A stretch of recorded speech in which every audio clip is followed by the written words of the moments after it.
Hello, welcome to my channel Study Best. तर आज आपण सायन्स टूचं 6 to 10 चॅप्टरपर्यंतचे व्हेरी इम्पॉर्टंट क्वेश्चन पाहणार आहे. तर ऑलरेडी आपण सायन्स वनचे व्हेरी इम्पॉर्टंट क्वेश्चन 2 पार्ट्समध्ये अपलोड केलेले आहेत. आतापर्यंत पाहिले नसेल तर पाहू शकता. तसेच सायन्स टूचा 1 to 5 चॅप्टरचे व्हेरी इम्पॉर्टंट क्वेश्चन लास्ट लेक्चरमध्ये घेतलेले आहेत. तर आजच्या लेक्चरमध्ये आपण 6 जो चॅप्टर आहे तो पहिल्यांदा पाहूया. 6 चॅप्टरचं नाव आहे ॲनिमल क्लासिफिकेशन. तर ॲनिमल क्लासिफिकेशनमध्ये सुरुवातीचा पार्ट जो मी क्रॉस केला आहे तो तर रिड्यूस झालेला आहे, तो करायची गरज नाही आहे तुम्हाला.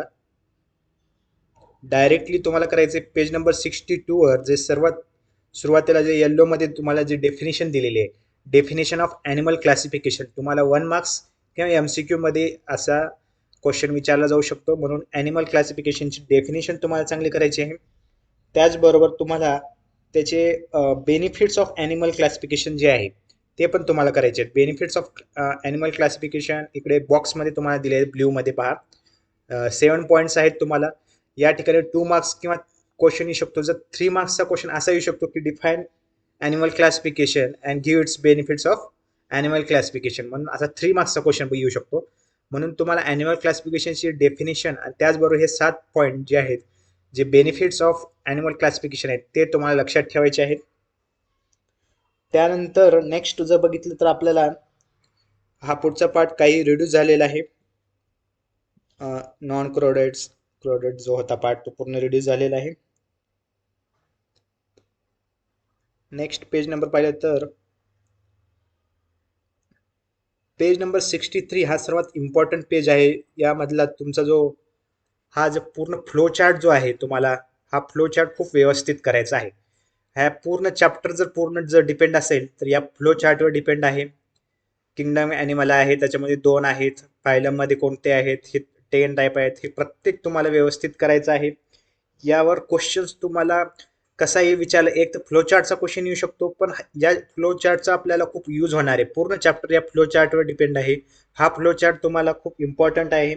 या फ्लो चार्टवर तुम्हाला कुठलेही क्वेश्चन आले तर या फ्लो चार्टचा यूज करून तुम्ही त्याचा आन्सर करू शकता.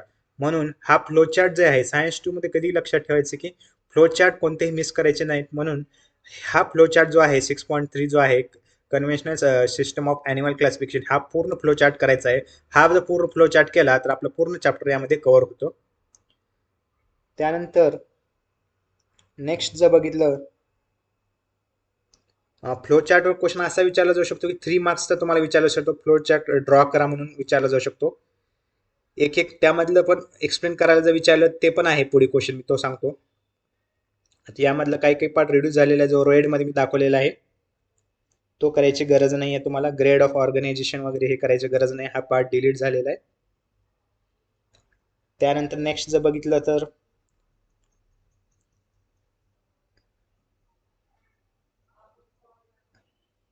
हा पण पार्ट पूर्ण डिलीट झालेला आहे. सिमेट्रिकल हा इम्पॉर्टंट पार्ट होता, पण हा पार्ट रिड्यूस झालेला आहे, म्हणून तुम्हाला यावेळेस करायची गरज नाही आहे.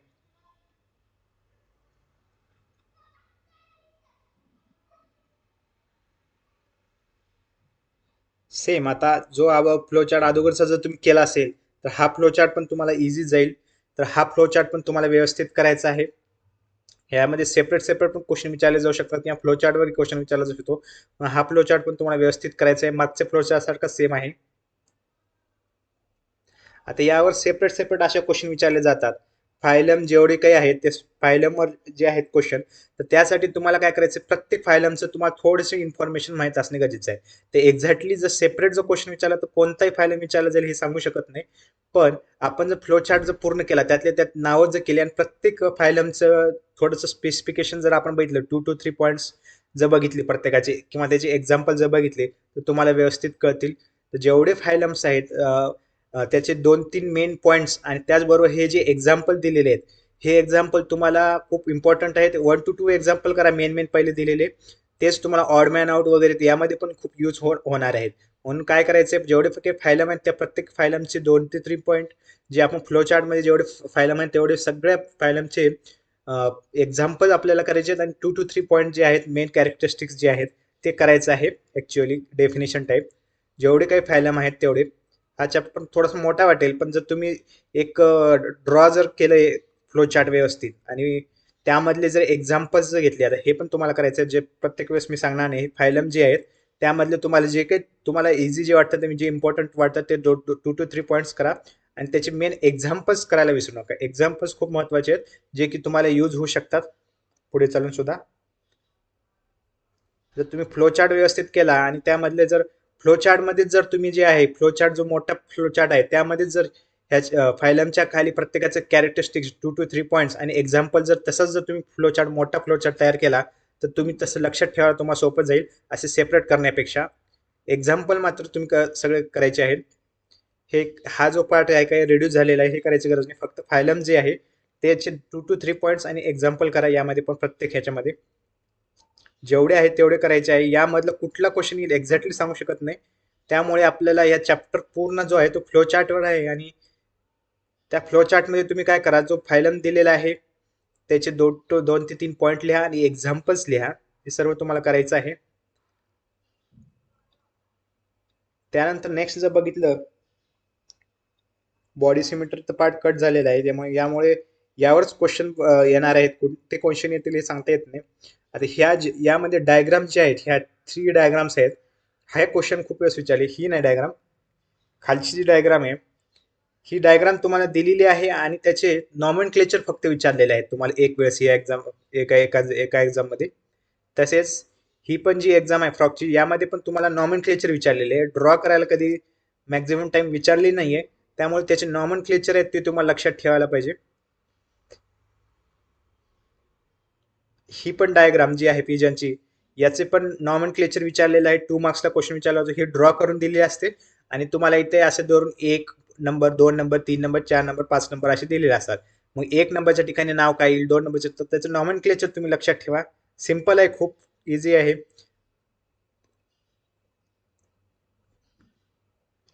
त्यानंतर आता एक्झरसाइज मध्ये, आता या एक्झरसाइज मध्ये तर पहिल्यांदा आयडेंटिफाय मी म्हणून आहे क्वेश्चन. हे क्वेश्चन तुम्हाला करायचं आहे. वन मार्क्ससाठी एखाद्या वेळेस विचारला जाऊ शकतो तुम्हाला, म्हणून हे सोडायचं नाहीये. त्यानंतर जर बघितलं क्वेश्चन 2 नाही,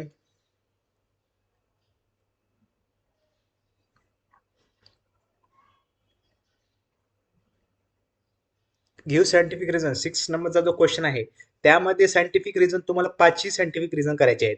का? कारण जर तुम्हाला हे सायंटिफिक रिझन तुम्हाला जे फायलम्स जे एक्सप्लेन करतायत तुम्ही, म्हणजे ऑल फायलम जेवढे नेम्स आहेत आणि त्याचे प्रत्येकाचे 2 एक्झाम्पल तुम्ही करणार आहेत, त्यामध्ये तुम्हाला हे जर सायंटिफिक रिझन आहेत, हे जसं तसं सायंटिफिक रिझन मध्ये तुम्हाला क्वेश्चन विचारला जाऊ शकतो. म्हणून तुम्हाला ऍक्च्युअली तो फ्लो चार्ट तर करायचाच आहे आणि फायलम नेम आणि त्याचे कॅरेक्टरिस्टिक्स एक्झाम्पल करायचे आहेत. त्यामध्ये हे जर सायंटिफिक रिझन 5 जर केले, तर एखाद्या जर फायलमचा जर तुम्हाला कॅरेक्टरिस्टिक्स वगैरे किंवा एक्झाम्पल आठवत नसेल, तर या सायंटिफिक रिझनवरून तुम्ही ते एक्सप्लेन करू शकता. किंवा वाईस वर्सा असं करू शकता की त्याच्यामध्ये जर आपल्याला एखादं सायंटिफिक रिझनचा आन्सर येत नसेल, तर तिकडला कन्सेप्ट वापरून तुम्ही ते एक्सप्लेन करू शकता. म्हणून हे 5ची सायंटिफिक रिझन करायचे आहे. 5ची सायंटिफिक रिझन एक्स्ट्रा काही करायची गरज नाही. ते जर तुम्ही व्यवस्थित जर केले असतील फायलम सगळं पूर्ण फ्लो चार्ट, तर तुम्हाला हे पण येऊन जाईल. त्यानंतर नेक्स्ट अशा प्रकारचं, आता हे 1 मार्क्सचे क्वेश्चन आहेत एमसीक्यू टाईप. तर हे तर क्वेश्चन करायचेच आहेत तुम्हाला. 1 मार्क्सचे जेवढे आहेत एमसीक्यू जे एक्झरसाइज मधले आहेत ते क्वेश्चन कधी मिस करायचे नाहीत, ते एक्झामला येतात. पुन्हा बघा, हे कम्प्लीट द फॉलोइंग चार्ट हा पण करायचा आहे. एक्झरसाइज क्वेश्चन तुम्ही म्हणसाल सगळेच करायचे आहे, पण बरोबर एक्झामला हे खूप वेळेस विचारलेलं आहे. कारण अशा प्रकारचे सिंपल सिंपल क्वेश्चन असतात, हे तुम्हाला 2 मार्क्सला विचारले जाऊ शकतात. हे बघा, 1 2 3 4 फिल करायचे म्हणजे हे 2 मार्क्सला क्वेश्चन विचारला जाऊ शकतो. जर 6 फिल करायचे असेल तर 3 मार्कला क्वेश्चन विचारला जाऊ शकतो. तर हे कॅरेक्टरिस्टिक्स आहेत वेगवेगळे. ते कॅरेक्टरिस्टिक्स तुम्हाला लक्षात ठेवायचे आहेत. जे तुम्ही जर फायलम जर केले असतील तर ते फ्लो चार्टमध्ये यामध्ये येऊन जातात. हे पण कम्प्लीट द फॉलोइंग चार्ट म्हणून जे आहे हे आहे. आता या ठिकाणी स्केच म्हणून विचारले आहे. एवढ्या सगळ्या स्केच मॅक्झिमम टाइम तेवढं विचारलं नाही. अर्थहोम एकदा विचारलेलं आहे, बटरफ्लाय विचारलेला आहे. ट्राय करा की तुम्ही या ड्रॉ करण्याचा प्रयत्न करा. पण यापेक्षाही इम्पॉर्टंट जो क्वेश्चन आहे तो म्हणजे हा क्वेश्चन आहे, जो मी ऑलरेडी सांगितलं, लेबल द फॉलोइंग. तर हे जे काही डायग्राम्स आहेत, ह्या तुम्हाला डायग्राम दिल्या जातील आणि लेबल करायला विचारले जातील. कधी कधी डायरेक्ट असं म्हणतील किंवा कधी कधी असे, इथे एक लाईन दिली जाईल, इकडे एक लाईन दिली जाईल, इथे एक लाईन दिली जाईल, म्हणजे हे 4च तुम्ही फक्त लेबल करा असं विचारलं जाईल 2 मार्क्ससाठी. किंवा डायरेक्ट तुम्हाला लेबल करा असं क्वेश्चन विचारला जाईल. तर अशा प्रकारे हा चॅप्टर आहे. या चॅप्टरमध्ये काय करायचं आहे तुम्हाला जर मेन लक्षात ठेवायचं असेल, 6 चॅप्टरमध्ये तुम्हाला मेन करायचं आहे मेन ॲनिमल क्लासिफिकेशन डेफिनेशन, त्याचे बेनिफिट्स.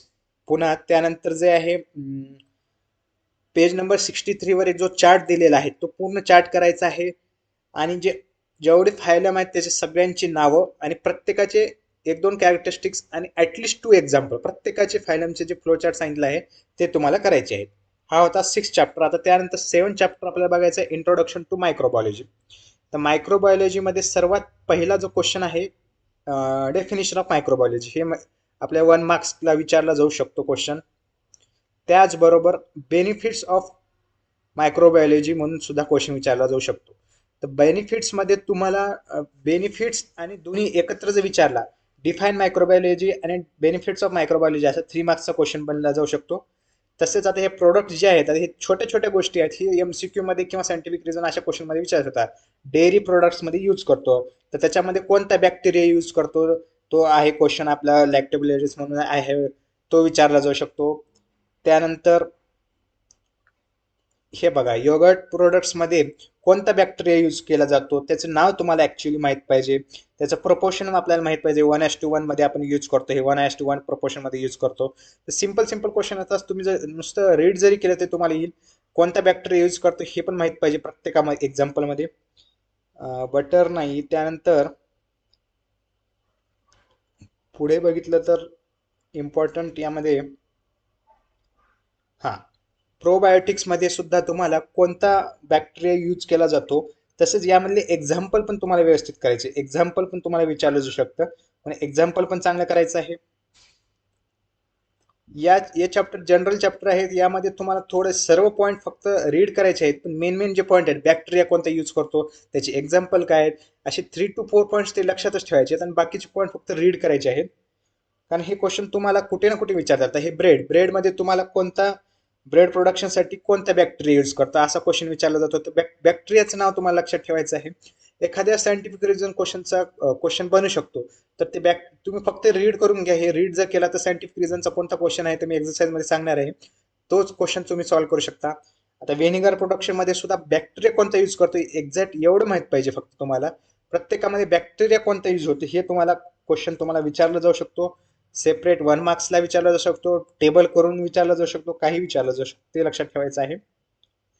त्यानंतर हा पार्ट डिलीट झालेला आहे बॉक्समध्ये. त्यानंतर पुढे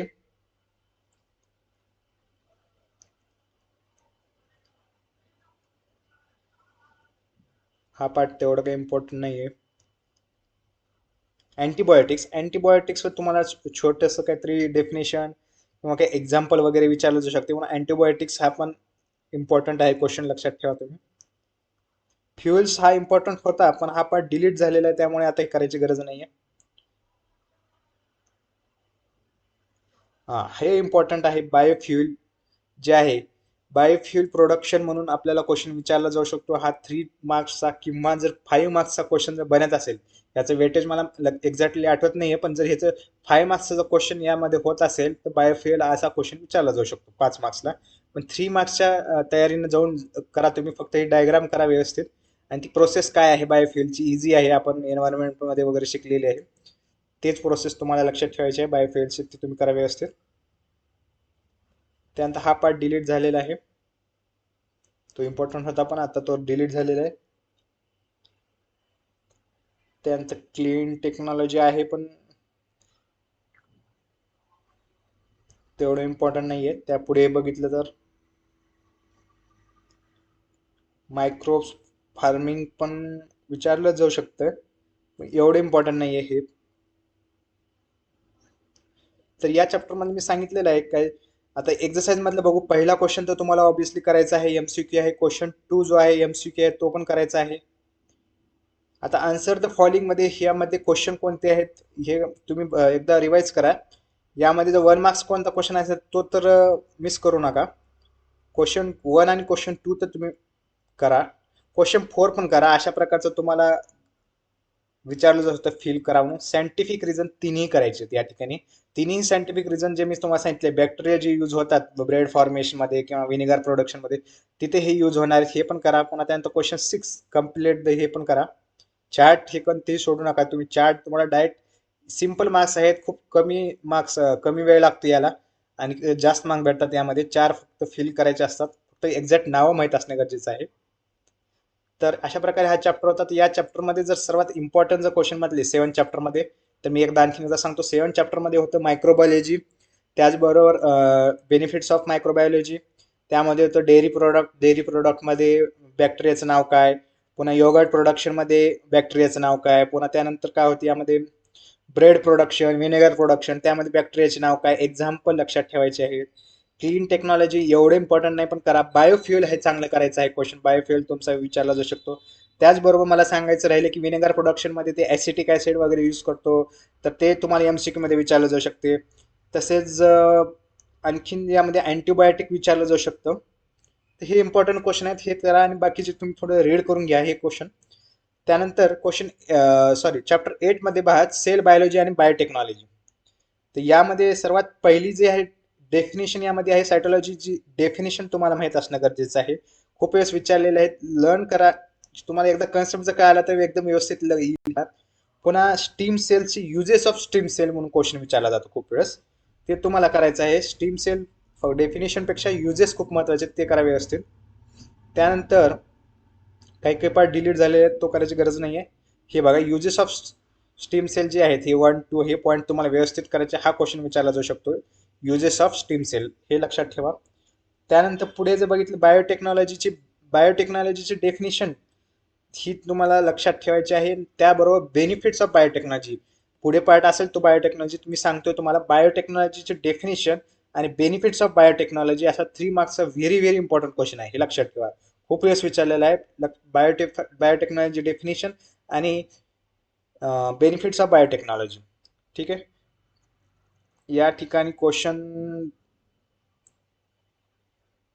हे ऑर्गन्सचा आहे क्वेश्चन, ते पुढे सांगतो तुम्हाला. हे बघा बायोटेक्नॉलॉजी डेफिनेशन इथे तुम्हाला भेटून जाईल आणि ऍप्लिकेशन समोर भेटतील तुम्हाला. ऍप्लिकेशन तुम्हाला येतात, इझी आहेत, पण तरी तुम्ही व्यवस्थित लक्षात ठेवा 7 ते 8 पॉईंट. हे बघा कमर्शियल ऍप्लिकेशन कोणते आहेत हे माहित पाहिजे. एक्झॅक्ट फक्त तुम्हाला नाव लक्षात ठेवायला पाहिजे. क्रॉप बायोटेक्नॉलॉजीमध्ये यूज होतं, कसं यूज होतं हे तुम्ही जर व्हिज्युअलाइज म्हणजे लक्षात जर ठेवलं तर तुम्ही तिथं वाक्यरचना करून सांगू शकता. फक्त हायब्रिड सीड्समध्ये यूज होते, एवढा पॉईंट लक्षात ठेवायचा आहे तुम्हाला. त्यानंतर तुम्ही एक्सप्लेन करू शकता. फक्त पॉईंट जर लक्षात ठेवले तुम्ही, फक्त हे 5-6 पॉईंट जर लक्षात ठेवले, हे बायो फर्टिलायझर्समध्ये यूज होतं, असंच तुम्ही लक्षात ठेवायचं आहे. फक्त पॉईंट जर लक्षात ठेवला तर ते एक्सप्लेन करू शकता. जर सेपरेट पॉईंट जरी आला, काही सेपरेट 2 मार्क्सचा क्वेश्चन जरी विचारला गेला तरी तुम्ही ते एक्सप्लेन करू शकता. त्यानंतर पुढे जर बघितलं तर हा काय काय पार्ट डिलीट झालेला आहे.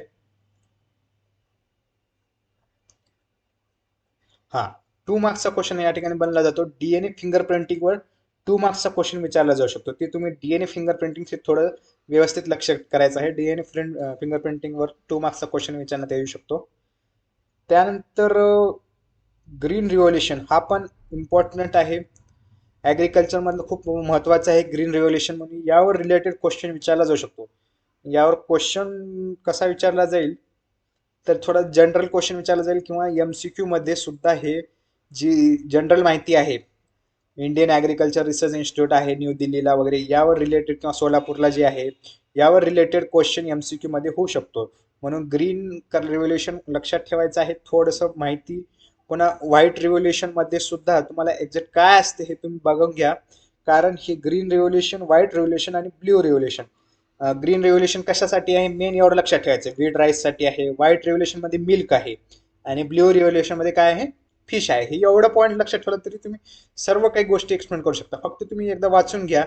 फिश आहे, फिश मध्ये कसं कसं यूज होतं हे तुम्हाला एक्सप्लेन करता यायला पाहिजे. मिल्क मध्ये कसं यूज होतं ते एक्सप्लेन करता यायला पाहिजे. त्यानंतर यानंतर ऑर्गॅनिक फार्मिंग म्हणून क्वेश्चन इम्पॉर्टंट आहे. हे पण ऑर्गॅनिक फार्मिंग हा क्वेश्चन इम्पॉर्टंट आहे, हे लक्षात ठेवा, ऑर्गॅनिक फार्मिंग. त्यानंतर नेक्स्ट ॲग्रिकल्चर आहे, मग त्यापेक्षाही इम्पॉर्टंट आहे फ्रूट प्रोसेसिंग इम्पॉर्टंट आहे. फ्रूट प्रोसेसिंगचा 2 मार्क्सचा क्वेश्चन तुम्हाला यावर होऊ शकतो. आता हे जे चॅप्टर आहेत ते तुम्हाला जास्त लर्न करायचे नाहीत किंवा पाठ करायची गरज नाही. तुम्ही फक्त व्यवस्थित वाचलं काय असतं यूज, हे जनरल आपण यूज, एखाद्या गोष्टीचा यूज कसा असतो, काय असतो, जर असं फ्रूट प्रोसेसिंग काय असते आपण जे जनरल एकदा समजून जर घेतलं तर तुम्हाला एक परीक्षेमध्ये डायरेक्ट एक्सप्लेन करता येतं. म्हणून जास्त लर्न करायची गरज नाहीये.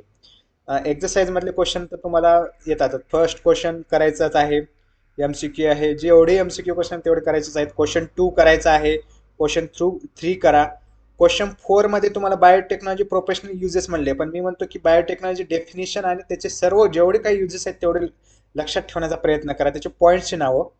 पुन्हा क्वेश्चन 5 काही गरज नाही. क्वेश्चन 6 करा, मेरिट्स ऑफ बायोटेक्नॉलॉजी. अशा प्रकारे तुम्हाला विचारला जाऊ शकतो, असा बॉक्समध्ये, असं सेपरेट क्वेश्चन विचारण्यापेक्षा. आणि एक्झरसाइजचे क्वेश्चन कधीही इम्पॉर्टंट आहेत, ते तर तुम्हाला मिस करायचे नाहीत. पुन्हा क्वेश्चन 7 पण करा, युजेस ऑफ स्टीम सेल्स. मी स्टीम सेल्सचे इम्पॉर्टंट ऑलरेडी सांगितलं आहे. सेपरेट क्वेश्चन येईल किंवा असा येईल. आता अशा क्वेश्चन सुद्धा एमसीक्यू मध्ये तुम्हाला विचारला जाऊ शकतो. तर एमसीक्यू मध्ये जे सिंपल सिंपल क्वेश्चन आहेत ते डायरेक्ट विचारले जाणार आहेत, जे की तुम्हाला एक्झरसाइज धड्याखालचे जे एक्झरसाइज आहेत त्याच्याला विचारले जाणार आहे. म्हणून ह्या चॅप्टरचे जे 1 मार्क्सचे कुठलेही मी म्हणतोय की जिथे जिथे एक्झरसाइज मध्ये तुम्हाला एमसीक्यू दिसतात ते सोडायचे नाहीत, ते क्वेश्चन डायरेक्टली विचारले जाऊ शकतात एक्झामला. तर हा होता 8 चॅप्टर. तर काय या चॅप्टरमध्ये इम्पॉर्टंट काय होते एकदा आणखी एकदा सांगतो. सायटॉलॉजीची डेफिनेशन होती, युजेस ऑफ स्टीम सेल होते, बायोटेक्नॉलॉजी आणि बायोटेक्नॉलॉजीचे बेनिफिट्स किंवा ऍप्लिकेशन म्हणतो ते होतं. त्यामध्ये तुम्हाला 1 मार्क्सचा क्वेश्चन सुद्धा विचारलं जाऊ शकतं सेपरेट, ते पण सांगितलेलं आहे. डीएनए फिंगर प्रिंटिंग होते यामध्ये. त्यामध्ये आणखीन काय होतं, क्लोनिंग बद्दल थोडासा पार्ट होता, बायो फर्टिलायझर्स म्हणून होता पार्ट. आणि जे रिव्होल्युशन होते, green white blue revolution. Green मध्ये काय आहे, व्हीट रेस आहे, व्हाईट मध्ये काय मिल्क आहे, ब्ल्यू मध्ये काय फिश आहे, ते आहे इम्पॉर्टंट. आणि फूड प्रोसेसिंग वगैरे हा क्वेश्चन आहे. तर हे चॅप्टर आहे, तर तुम्हाला या चॅप्टर मधलं करायचं. आता पुढचे जे 2 चॅप्टर आहेत, तर या चॅप्टर मधलं सांगणं क्वेश्चन इम्पॉर्टंट कोणता आहे हे कुणालाच सांगू शकत नाही. सोशल हेल्थ या चॅप्टर मध्ये आणि डिझास्टर मॅनेजमेंट या चॅप्टर मध्ये इम्पॉर्टंट काय आहे हे सांगू शकत नाही, कारण हा पूर्ण जनरल चॅप्टर आहे. आणि हा चॅप्टर मोस्ट इम्पॉर्टंट आहे. ज्या मुलांना कोणत्याही मुलांना पास व्हायचं फक्त त्यांच्यासाठी 9th 10th आणि सुरुवातीचा 4th जो चॅप्टर आहे तो तुम्हाला व्यवस्थित करायचा आहे. ज्या मुलांना पास व्हायचे फक्त त्यांनी फक्त 4th 9th आणि 10th जर चॅप्टर केले तर त्यांना 10 ते 12 मार्क्स एकदम व्यवस्थित मिळतात. खूप इझी चॅप्टर आहेत. आणि ज्यांना टॉप करायचे त्यांना पण हे गरजेचं आहे, कारण यावर काही क्वेश्चन जर विचारला तर सोशल हेल्थ काय आहे, एकदम जनरल चॅप्टर आहे. तुम्हाला फक्त जस्ट वाचायचं आहे, जसं एखादा प्रोजेक्ट वगैरे आहे तसं आपण एकदम वाचतोय डॉक्युमेंटरी सारखा. तुम्ही फक्त वाचायचं आहे सोशल सेल्फ मध्ये. इम्पॉर्टंट काय हे सांगता येत नाही. आता हा जो होता factors affecting of social self, हा ऍक्च्युअली मागच्या सिलेबस मध्ये इम्पॉर्टंट क्वेश्चन होता, पण ऍक्च्युअली हा रिड्यूस झालेला आहे म्हणून हा करायची गरज नाहीये, नाहीतर हा इम्पॉर्टंट क्वेश्चन होता. त्यानंतर आता फॅक्टर्स डिस्टर्बिंग सोशल हेल्थ. आता असा क्वेश्चन विचारला जाऊ शकतो, काही सांगता येत नाही. मेंटल स्ट्रेस म्हणजे काय, तुम्ही जनरल असं मराठीमध्ये किंवा तुमच्या लोकल लँग्वेजमध्ये हिंदीमध्ये किंवा जे सोपं जातं त्यामध्ये तुम्ही लक्षात ठेवा. ॲडिक्शन वगैरे असं जनरल असं कसं आहे सोशल हेल्थ असं जर तुम्हाला कळालं मराठी, तुम्ही वाक्यरचना केली, मेन 4 to 5 पॉईंट मेन जर लिहिले तर तुम्हाला सांगू शकता यामध्ये. या चॅप्टरमध्ये एक्झॅक्टली इम्पॉर्टंट सांगणं थोडंसं कठीण आहे, कारण सगळं कंडिशन आहेत, म्हणजे केस स्टडी सारखं आहे. जनरल क्वेश्चन विचारले जातं यामध्ये. म्हणून या चॅप्टरमध्ये असं माझं म्हणणं आहे की तुम्ही फक्त सर्व रीड करून घ्या. चॅप्टर पूर्ण व्यवस्थित रीड करायला तुम्हाला काही नाही. ह्या 9वा चॅप्टर करायला 1 तास लागेल आणि 10वा चॅप्टर रीड करायला 1 तास लागेल. फक्त रीड केला तुम्ही, समजून रीड केला तर तुम्हाला चॅप्टरमध्ये एक्स्ट्रा करायची काहीच गरज नाहीये. तरी या चॅप्टरमध्ये एक इम्पॉर्टंट मी बघतो आणखीन काय आहे का पुढे. जे रिड्यूस काय काय पार्ट रिड्यूस झालेला आहे, स्ट्रेस मॅनेजमेंट दिलेला आहे, काय यूज आहे याचा. असं यामध्ये क्वेश्चन काहीही येऊ शकतो, हे लक्षात ठेवा तुम्ही. यामध्ये इम्पॉर्टंट क्वेश्चन वगैरे काही नाही आहेत. यामध्ये फक्त तुम्ही रीड करायचे. जर तुम्हाला कमी वेळामध्ये आणखीन करायचं असेल तर मग फक्त एक्झरसाइजवर थोडं फोकस करा तुम्ही 9 चॅप्टरमध्ये. पहिला क्वेश्चन करा, क्वेश्चन 2 मध्ये सुद्धा तुम्ही करा, कारण हा जो क्वेश्चन मिस केले आणि तो जो क्वेश्चन आला तर काही सांगता येत नाही. क्वेश्चन 2 क्वेश्चन 3 सुद्धा इम्पॉर्टंट आहे. क्वेश्चन 3 मध्ये क्रॉसवर्ड दिलेले हे येण्याचे चान्सेस कमी आहेत. क्वेश्चन 1 आणि क्वेश्चन 2 इम्पॉर्टंट आहेत. एक्झाम्पल्स म्हणा किंवा त्याचे हे म्हणा, हे पण मला वाटतं एक्झरसाइज तुम्ही 9 चॅप्टर मधले कराच. कारण या चॅप्टर मध्ये आता हे असे तुम्हाला विचारलं जाऊ शकतो, व्हॉट विल यू डू आणि वाय, असं जनरल तुम्हाला क्वेश्चन विचारला जाऊ शकतो 2 मार्क्सला वगैरे. या चॅप्टरवर तुम्हाला 5 मार्क्सचा क्वेश्चन शक्यता खूप कमी आहे. 3 मार्क्सची पण मला वाटते खूप शक्यता कमी आहे. पण 2 मार्क्स 1 मार्क्स एखाद्या वेळेस एक 3 मार्क्सचा क्वेश्चन येऊ शकतो या चॅप्टरवर, ते करा. आता डिझास्टर मॅनेजमेंट मध्ये सुद्धा तसंच आहे. तरी त्यातल्या त्यात डिझास्टर काय आहे हे तुम्हाला विचारलं जाऊ शकतं, इम्पॉर्टंट आहे. टाइप्स ऑफ डिझास्टर हा क्वेश्चन आहे, एखाद्या वेळेस विचारला जाऊ शकतो. Types of disaster, pre post वगैरे जे आहे दिलेलं आहे. जनरल जे आहेत आता यामध्ये काही काही एमसीक्यू तयार. हा, हे टाइप्स ऑफ डिझास्टर हा इम्पॉर्टंट क्वेश्चन मी म्हणू शकतो. 10 चॅप्टर मधला जर सर्वात इम्पॉर्टंट क्वेश्चन असेल तर हे टाइप्स आहेत जिओ फिजिकल आणि मॅनमेड हे असे दिलेले आहेत टाईप. तर हे तुम्हाला अशा फ्लोचार्टमध्येच तुम्ही करा, फ्लोचार्टमध्ये, जेणेकरून कुठलाही क्वेश्चन जरी आला तर तुम्ही सांगू शकता. तसेच एक्झाम्पल पण दिलेले आहेत त्यांनी वेगवेगळे. 1 मार्क्सचा MCQ जरी आला तरी तुम्ही यामध्ये सॉल्व्ह करू शकता. तर इफेक्ट्स ऑफ डिझास्टर आहेत, माहीत असणे गरजेचं आहे. आता डिझास्टरमध्ये मेडिकल इफेक्ट कोणते, पॉलिटिकल कोणते, प्रोफेशनल कोणते, तुम्हाला फक्त माहित पाहिजे. मेडिकल काय असणार आहे, इंजुरीज, इमोशनल, मेंटल स्ट्रेस असं असणार आहे. इकॉनॉमिक काय असणार आहे, सडन इन्क्रीज. पण असं नाही व्हायला पाहिजे इकडले तिकडे इकडले तिकडे. प्रत्येकाचे 4 to 5 पॉईंट लक्षात असेल गरजेचं आहे. तुम्ही फक्त रीड जरी केलं तर तुम्हाला या चॅप्टर व्यवस्थित येईल. त्यानंतर इम्पॉर्टंट हे सांगू शकत नाही इम्पॉर्टंट आहे का नाही. डिझास्टर मॅनेजमेंटमध्ये हा एखाद्या वेळेस तुम्हाला इम्पॉर्टंट मी सांगू शकतो की प्री डिझास्टर मॅनेजमेंट आणि पोस्ट डिझास्टर मॅनेजमेंट, जे अगोदर मी टाइप्स तर सांगितलेले आहेत, पण हे दोघांचा डिफरन्स किंवा 3 मार्क्सचा क्वेश्चन यावर डिझास्टर मॅनेजमेंटवर हा येऊ शकतो. 5 मार्क्स येण्याची शक्यता कमी आहे. ही हे पण तुम्ही करा. असे जे जे जे काही फ्लो चार्ट जे असतात हे जर केले तर तुम्ही एक्सप्लेन करायला तुम्हाला खूप सोपं जातं कुठलीही क्वेश्चन जे येतात. म्हणून फ्लो चार्ट अशा फ्लो चार्ट मध्ये तुम्ही एका बुकवर, एका नोटबुकवर लिहा आणि ते तुम्ही व्यवस्थित रोज रिवाइज करत राहा. आणखी परीक्षेपर्यंत एक 5-6 दिवस पुढचे तुम्हाला येऊन जाईल हा पण. तर 9th आणि 10th चॅप्टर मध्ये थोडंसं सांगणं डिफिकल्ट आहे काय इम्पॉर्टंट आहे. असे आता वेरियस ऍक्टिव्हिटीज वगैरे पण आहे. हा पार्ट डिलीट झालेला आहे. जनरल चॅप्टर आहे, तुम्ही जर रीड केला तर 1-1 तास म्हणजे 2 तासाचा चॅप्टर आहे, 2 तासाचा करायचा आहे. आणि एक्सरसाइज सगळंच पूर्ण कम्प्लीट करा. एक्सरसाइज मधले हा पहिला क्वेश्चन करा. शॉर्ट नोट पण आहे जे पूर्ण करा. यामध्ये जे डिझास्टर मॅनेजमेंट ऍक्ट काय आहे 2005 हा पण एकदा क्वेश्चन विचारलेला हे करायचं आहे. डिझास्टर मॅनेजचे टाइप्स काय ते पण करायचे आहेत तुम्हाला. आणि डिझास्टर मॅनेजमेंट मधला मला जो वाटतं सर्वात इम्पॉर्टंट आहे तो म्हणजे पोस्ट आणि प्री मधला डिफरन्स, किंवा पोस्ट आणि प्री काय आहे. आता असे पण जनरल क्वेश्चन विचारले जातात. Give the reasons for increase in human disaster after world war 2, काय होतं. तुम्हाला डोकं लावता यायला पाहिजे की काय यूज होता काय ते. तुम्ही फक्त व्यवस्थित वाचन जर केलं तर तुम्हाला यामध्ये कळेल. तर अशा प्रकारे हे सायन्स 2चे सर्व मोस्ट इम्पॉर्टंट क्वेश्चन होते. 9th आणि 10th चॅप्टर मधले. यामधले तुम्हाला हा एक क्वेश्चन सांगायचा राहिला. हा असा क्वेश्चन विचारला जाऊ शकतो तुम्हाला, सिम्बॉल्सचा क्वेश्चन विचारला जाऊ शकतो. तो तुम्ही चांगला करा. एक दोन वेळेस खूप स्कूलमध्ये वगैरे एक्झाममध्ये तुम्ही बघितलं असेल.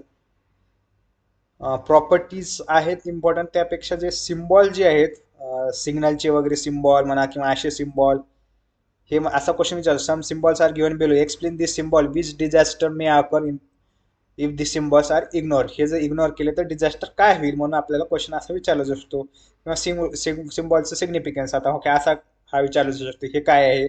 तर असे जे कमीत कमी एक्सरसाइज, किंवा जर तुम्हाला आणखी एक्स्ट्रा पाहिजे असेल तर क्वेश्चन बँक मधले जे आहेत असे सिम्बॉल त्यावर तुम्ही फोकस करा.